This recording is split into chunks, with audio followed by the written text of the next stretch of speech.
So hello guys, I hope कि आप सब बढ़िया होंगे और पढ़ाई भी अच्छी चल रही होगी।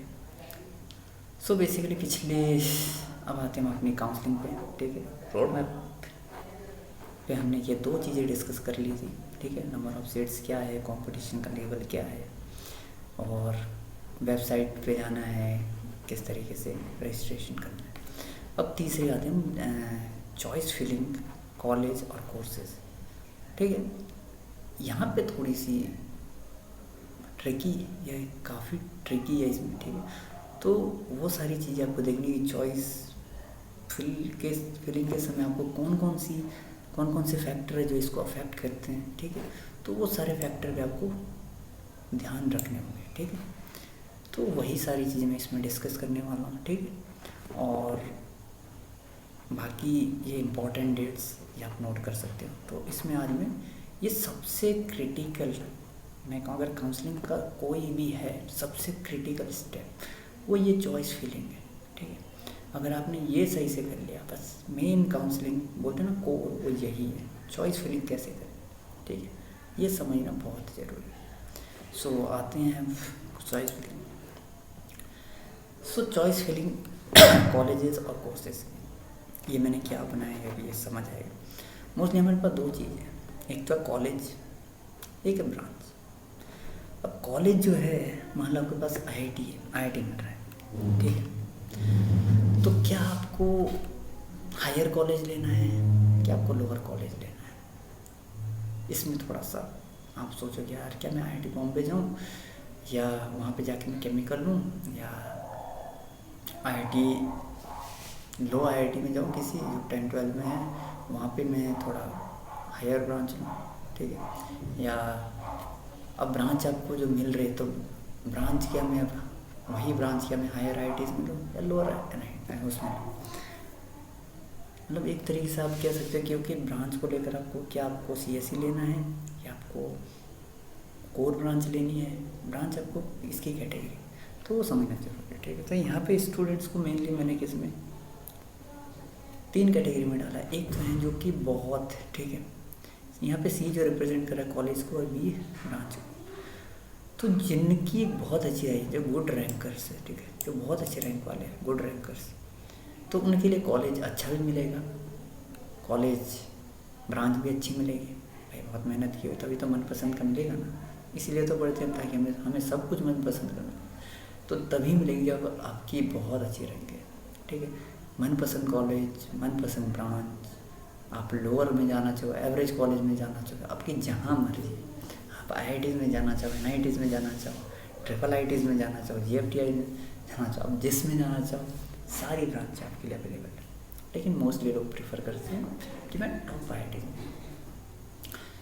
ठीक है, अब ये क्या है यहाँ पे, ये मैं थोड़ा सा बाद में डिस्कस करूँगा। ये है मेरा जिसकी रैंक बहुत लो आई। अब जिसकी रैंक बहुत लो आई उसके पास तो कोई और ऑप्शन ही नहीं है भाई साहब, लो कॉलेज में ही रहना पड़ेगा और लो ब्रांच से ही काम चलाना पड़ेगा, और कोई ऑप्शन है ही नहीं, क्योंकि रैंक उतनी है नहीं कि मैं अच्छे कॉलेज में जा सकूँ। ठीक, इसीलिए पढ़ाई करनी है ताकि बाद में ये नौबत नहीं। इस क्वाड्रेंट में अपना रहो, कोशिश करो इस क्वाड्रेंट में रहो, और मैं एटलीस्ट इनमें तो ठीक, वो ये एवरेज है और ये थोड़ा सा सो अब आते हैं एवरेज बच्चों पे। अब जो एवरेज है उसको डाउट ये रहता है कि यार गुड कॉलेज लूँ और लोअर ब्रांच, जो मैंने अभी कहा कि आईआईटी बॉम्बे लूँ, वहाँ पे कुछ केमिकल, मेटलर्जी या माइनिंग, ठीक है, टॉप कॉलेज में, क्योंकि मुझे तो ये दिखाना है कि यार मैं तो आईआईटी बॉम्बे में पढ़ता हूँ। ठीक है, और या थोड़ा सा अच्छी ब्रांच हो। ठीक है, मान लो आपके बहुत अच्छे मार्क्स थे जे नीच में और आपको किसी ट्रिपल आईटी में आईटी मिल रही है, आपको आईटी में इंटरेस्ट भी है, लेकिन आप सोच रहे हैं कि मुझे आईआईटी बॉम्बे चाहिए और वहाँ पे मैं सिविल और मेटलर्जी के साथ साथ में आईटी पढ़ूँगा।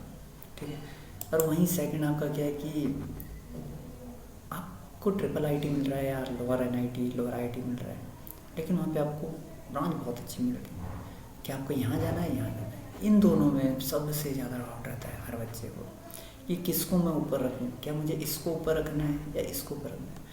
तो मैंने पहले ईयर हमारा भाई साहब इन दो केसों में मेरे सजेशन से हमेशा कॉलेज जाए भाड़ में, कॉलेज कोई सा भी फर्क नहीं पड़ता है, समझे। 4 साल है, उसके बाद पूरी ज़िंदगी उसमें ही काम करना है।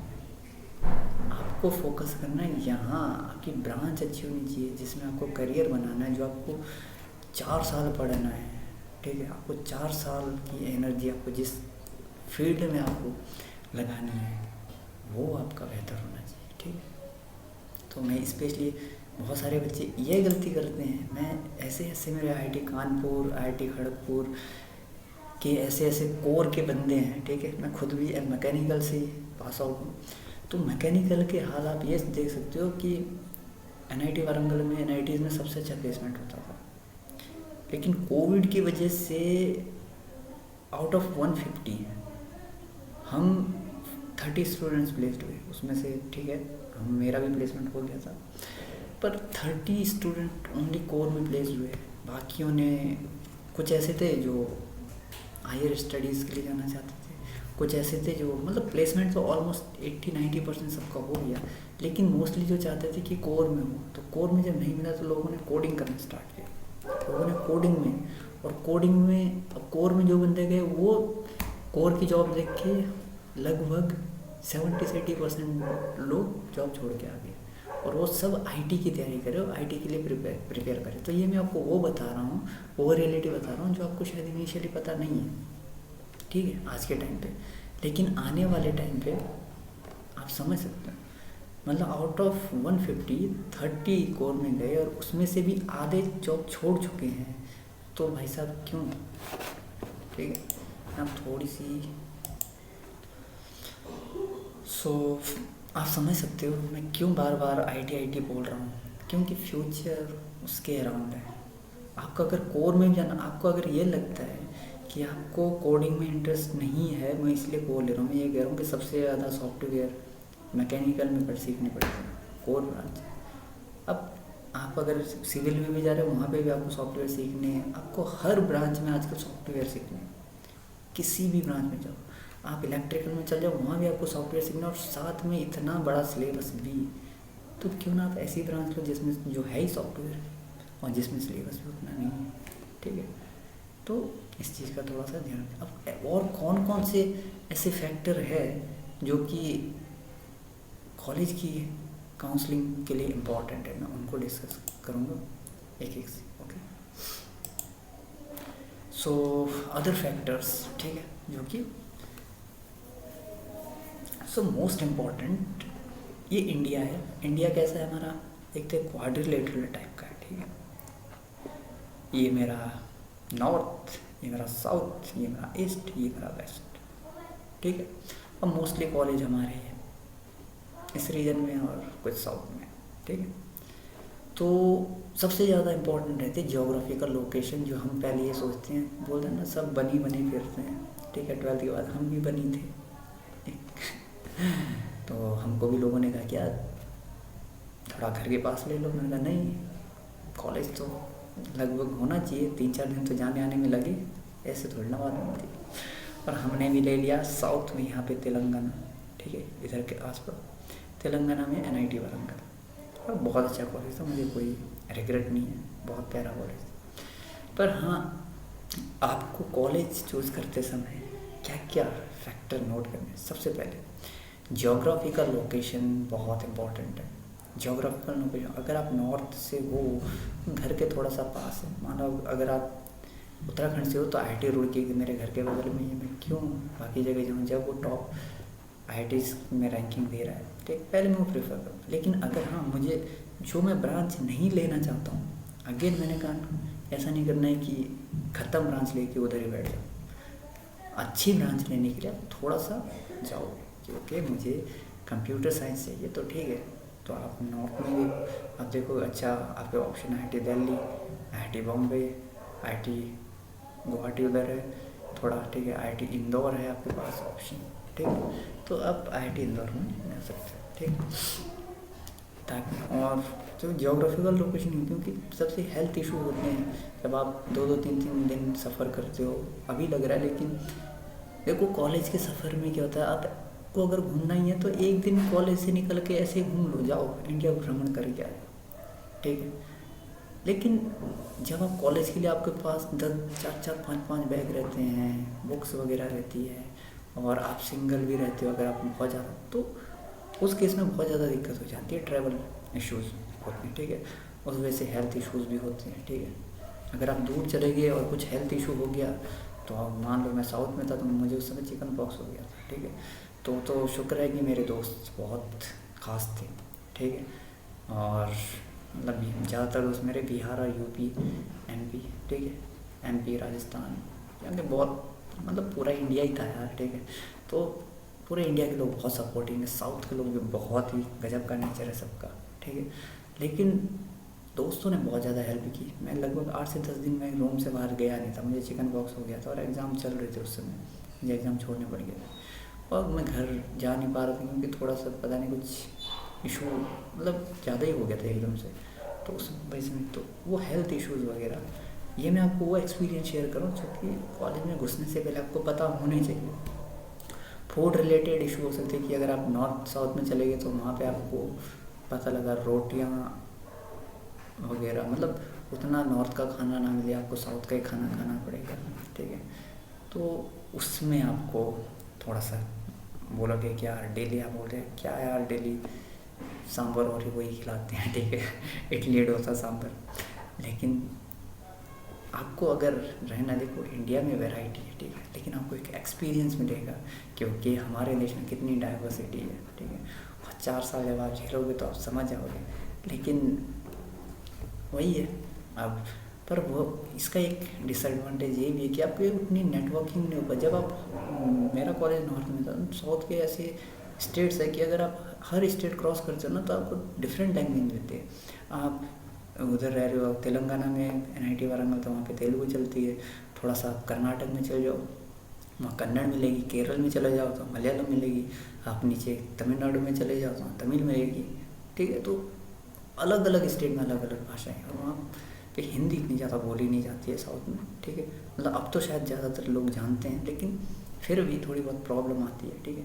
तो इंग्लिश कम्युनिकेशन रहता है कॉलेज में मोस्टली, आपको इंग्लिश में थोड़ी सी कमांड होनी चाहिए, नहीं तो ज़्यादा दिक्कत नहीं है। नॉर्थ के बहुत दोस्त बन जाएंगे ऐसे जो कि इसी में बात करते हैं। लेकिन हाँ, जो आपका एक नेटवर्क बनना चाहिए तगड़ा, वो वहाँ नहीं बनता है। अगर आप नॉर्थ का कॉलेज लोगे तो आपकी नेटवर्किंग बहुत, जो कि मैंने नेक्स्ट लाइन में मेंशन किया कि नेटवर्किंग इशू बहुत ज़्यादा होता है। हम 4 साल कॉलेज में रहे तो हमारे जो है सीनियर्स, ये समझ लो कि और कॉलेजों में होते सीनियर्स बहुत ज़्यादा हेल्पिंग होती है।